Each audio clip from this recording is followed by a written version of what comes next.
A seguir, Jornal das 6. Boa noite, fique conosco. Começa agora mais uma edição do Jornal das 6.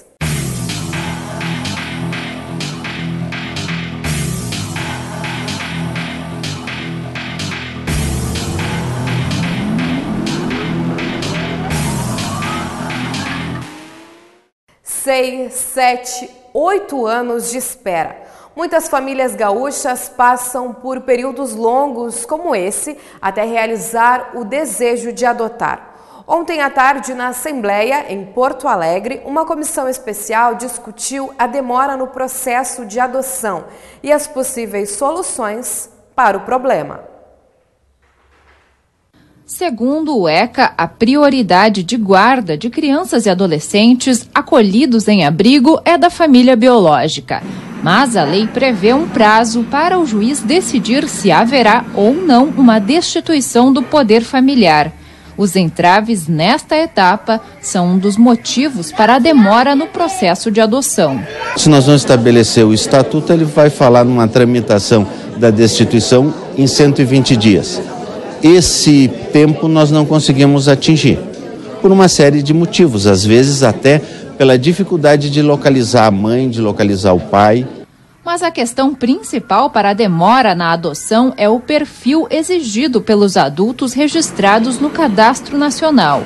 A espera por uma criança de até 3 anos de idade pode chegar a 8 anos. O Rio Grande do Sul tem cerca de 5.500 pretendentes a pais adotivos. Já o número de crianças e adolescentes que poderiam ser adotados é de pouco mais de 1.000. Só que 90% desse total tem 7 anos ou mais. E essa faixa etária é aceita por poucos adultos habilitados. O perfil aquele, que é o perfil que a gente chama o mais desejado, né, que é o perfil de uma criança de até 2, 3 anos, acaba ocasionando que a pessoa que está habilitada, ela fica muito tempo na espera. Então é preciso que isso seja colocado, é preciso que isso seja discutido, é preciso também trabalhar no sentido de uma reflexão. A demora na conclusão do processo foi discutida pela Comissão Especial sobre a Família da Assembleia Legislativa.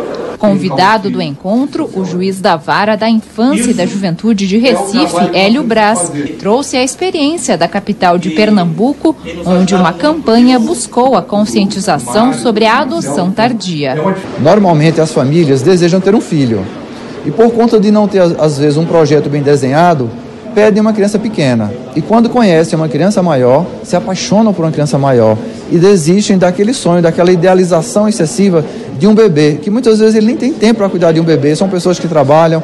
Uma criança maior vai até ser mais adequada à dinâmica familiar, aos sonhos e aos desejos dessa família.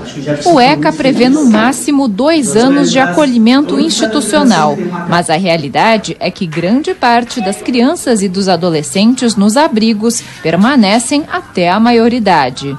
O Hospital de Caridade de Juí recebe melhorias. Ações de pintura do hospital que tiveram início neste ano já estão com um pouco mais de 30% de conclusão.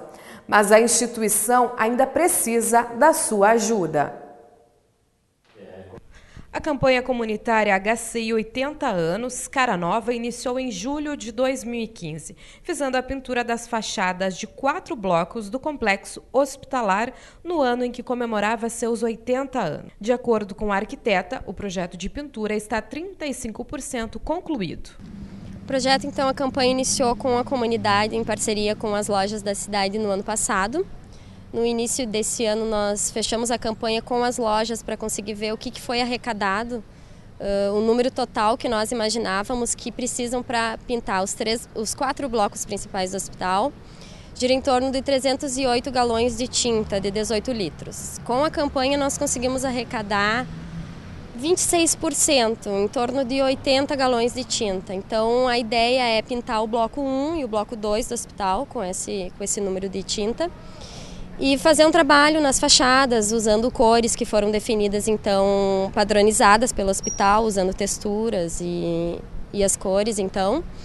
E essa campanha ela segue. A ideia é que a comunidade continue nos auxiliando nessa arrecadação de tintas. Pode entrar em contato com o hospital, com o nosso coordenador de mercado pelo 33327777 e doar. Que a gente vai atrás, a gente busca as tintas. A nossa intenção é melhorar, realmente colocar o hospital com uma cara nova, que é o título da campanha, né? E vai apresentar uma proposta diferenciada até para a comunidade que já estava acostumada, nossas fachadas já estavam bem degradadas, assim, então essa restauração vai nos auxiliar bastante nesse lado. Para a pintura geral dos 4 blocos, seriam necessários aproximadamente 308 galões de 181 litros de tinta. Raquel salienta a importância da comunidade continuar contribuindo com o hospital. Isso, a nossa intenção é pintar então esses 4 blocos principais, né? Nós vamos tentar com muito esforço pintar 2 com o que nós conseguimos agora, então a gente continua pedindo o apoio da comunidade para que nos auxilie nessa busca por novos galões de tinta.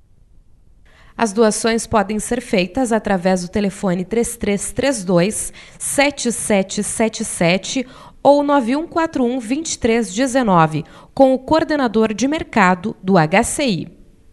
E nós precisamos fazer isso dando uma resposta para a comunidade. Como a comunidade se envolveu, doou, o hospital guardou um pouco dos recursos e destinou específico para esse tipo de serviço, para dar uma resposta para a comunidade que então nos ajuda, né? A gente tem que corresponder. Um projeto de lei que nasceu da parceria entre o Ministério Público Federal e a sociedade civil já está na Câmara dos Deputados e deve ser votado até o final do ano. As 10 propostas para aumentar o combate à corrupção e à impunidade pretendem dar uma nova cara ao país. Um encontro em Porto Alegre debateu o que pode ser feito para agilizar o processo no Legislativo.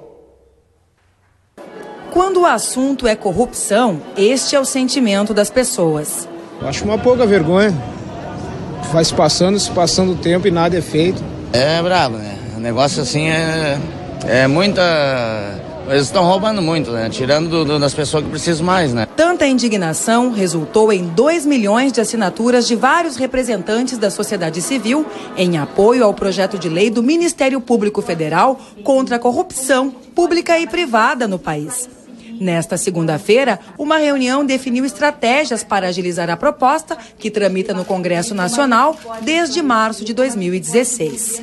Nós estamos assim nos articulando com a sociedade civil para o quê? Para debatermos mais essas medidas, para levarmos o anseio delas para o nosso poder legislativo federal, com apoio do legislativo estadual, dos nossos deputados, dos nossos representantes, por elas serem, na verdade, assim, um anseio que cremos que é de toda a sociedade. Conforme o Ministério Público, mais de 200 bilhões de reais são desviados por ano dos cofres públicos. Dinheiro que poderia ser investido em saúde, educação e segurança, por exemplo.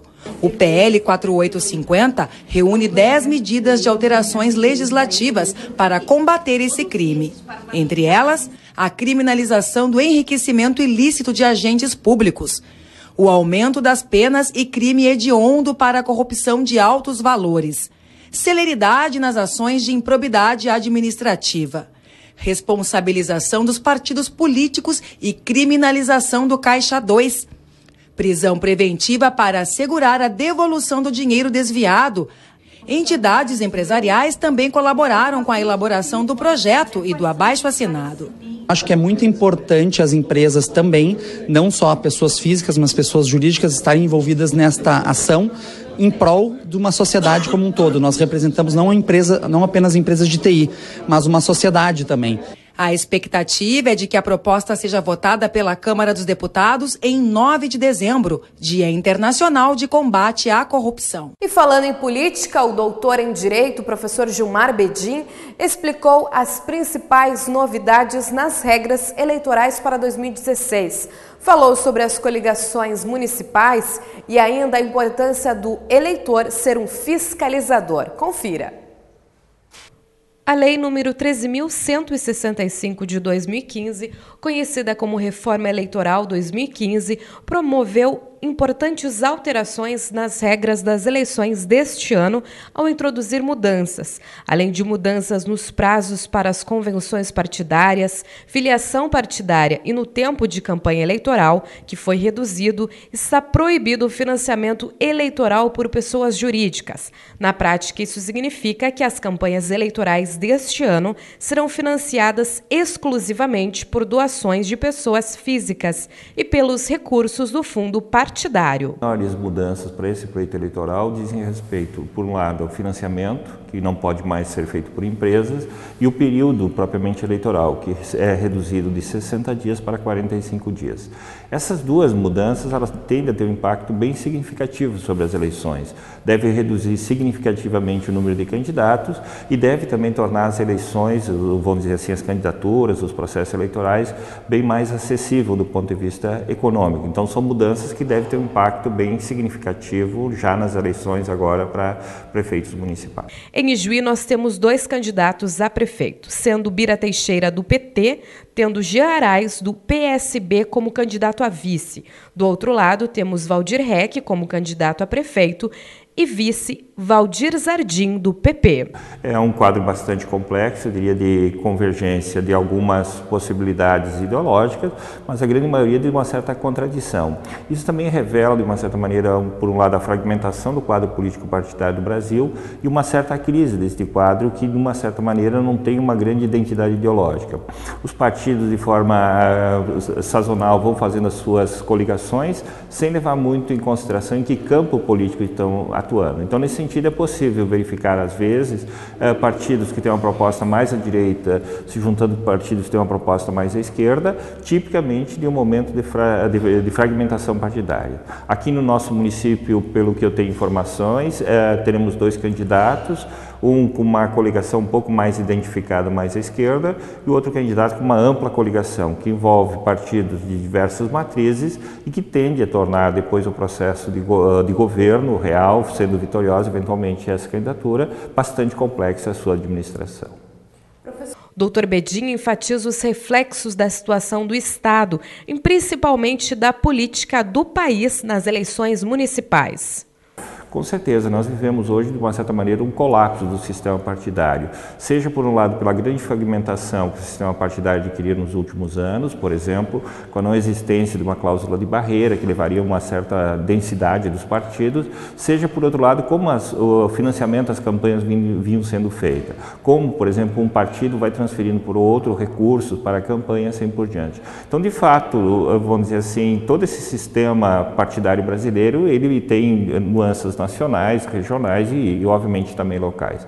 O que talvez identifique no nosso município um reduzido número de candidatos deve-se provavelmente à questão de financiamentos de campanha e a questão do curto período eleitoral. Isso faz com que os candidatos já mais conhecidos sejam mais competitivos. O doutor salienta ainda a importância do papel do eleitor como fiscal. Na verdade, todos nós somos responsáveis pelos governantes que nós elegemos. Então, nesse sentido, nós acompanharmos a vida de um candidato, verificar como ele se portou em outras ocasiões no âmbito político, ela é fundamental. Lembrando que os políticos nunca são uma parte inseparável da sociedade. Se temos políticos ruins, é porque também a sociedade os escolhe de maneira equivocada. Então, nesse sentido, redobrar por parte do eleitor o cuidado na escolha dos seus candidatos nesse momento é muito importante. E pode ser o candidato desde a instância mais elementar, como um candidato a vereador, a prefeito, a deputado, a senador ou a presidente da República. Todas essas instâncias são complementares e as escolhas no conjunto dos eleitores levam à conformação do que nós vamos chamar de, vamos dizer assim, do quadro de políticos do Brasil. E nós assistimos nesse momento a um quadro muito difícil e que o eleitor cada vez mais tem que ter o cuidado na hora do seu voto. A campanha eleitoral inicia oficialmente no dia 16 de agosto.